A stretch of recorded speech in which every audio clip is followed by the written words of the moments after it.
Hey, welcome to the reaction to the reading of Chapter 5 of How to Lose a Planet, the Afro-Future Epic. Every reaction you get something I liked, a storytelling tip, and something that was true which inspired the story. So we'll start with something I liked. I liked the whole chapter. I actually really liked the whole energy going back and forth between Lacey and Kato because they're in this really similar experience, but instead of like commiserating or empathizing with each other, they're snapping at each other. I don't know if I just like the petty energy or I just like the storytelling, but like it was working for me. I think what's really interesting for me about that chapter is like, what they're going through is so identical. So Kato is being exposed to the real world. Like he's not in prison anymore, so now he's out in the world. He has to deal with that.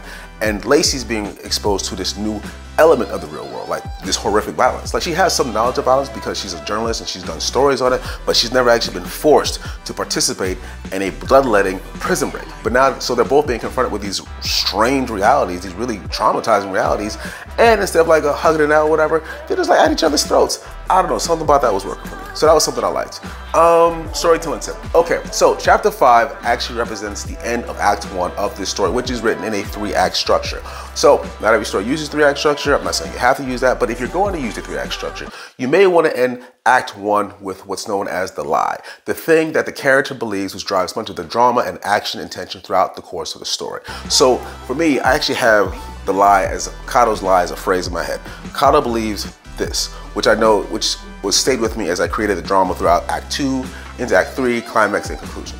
But, so while I don't actually say what the lie is in Act 1, I do hint at it 3 ways in Chapter 5. First, when Kato says, sarcastically, y'all think I'm gonna make it out here.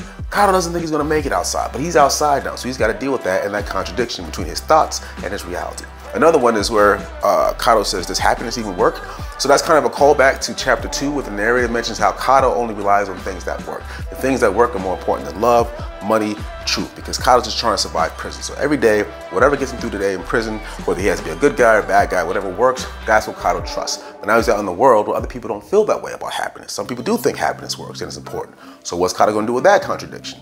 That disconnect between his thoughts and his lived reality. And the third one was, Kato says, once you're a person that goes to prison, you're always a person that goes to prison. So now Kato's out in the world, no longer in prison, but he feels like he's a person who gets thrown into prison, but nobody's trying to throw him into prison. How is he going to react to that disconnect between his thoughts and his reality? So those are 3 touch points that hint at the lie, which drives much of his decisions and much of the drama in Act 2 into Act 3, climax, and conclusion. So I'm going to tie that kind of into the true thing which inspired the story. Not thinking he's going to make it outside, not thinking happiness works, thinking that once you're a person who goes to prison, you're always a person who goes to prison. Those are my realities when I first started. It's not my reality now because of doing like the work and therapy, all that. Like my perspective on it is like that Stevie Wonder song, I love you more today than yesterday, but not as much as tomorrow. I'm better today than yesterday, but not as good as I'll be tomorrow, right? So that was like a reality of my past, which really influenced the early iterations of this book.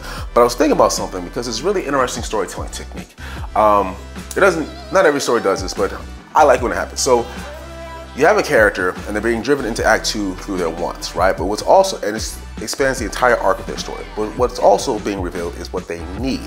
Now, typically the audience has a better sense of what a character needs than the character themselves, which is why we like trashy television, because we can watch and say, oh, that person needs therapy, or that person needs to leave so-and-so. And ultimately what the climactic moment is when the character is confronted with what they want and what they need. And often if they choose what they need, happy ending. If they choose what they want, maybe not a happy ending. So the example in my head is Return of the Jedi. Darth Vader chooses his son, what he needed, over the dark side, which for me was a happy ending. And I was thinking about that because what's really true is like, I wanted to be a published writer since I was like 3 or 4 years old, because I got to read like super early, I was a geek.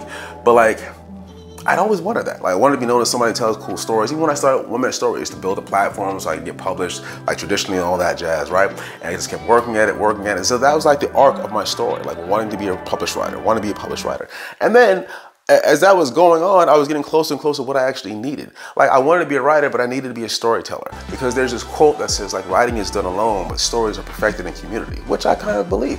And at some point I realized, wow, all this time I've been wanting to be a writer, but what I needed was a community. You know, so I mean, that's why storytelling is what it is for me. Like I was talking to my homie, we were having like this business meeting, we're both like trying to start these small things. So he's testing me out, what's your business objective? So I give him like the numbers, the product, the yada, yada, yada. Then I say, bro, I just want to start a village. That's it. I just want to start a village where people can come, hear a story, go to the next village, the next village. I want to build a matrix of villages where people are telling stories and just being people with each other. And then he's like, man, me too. So yeah, storytelling. This is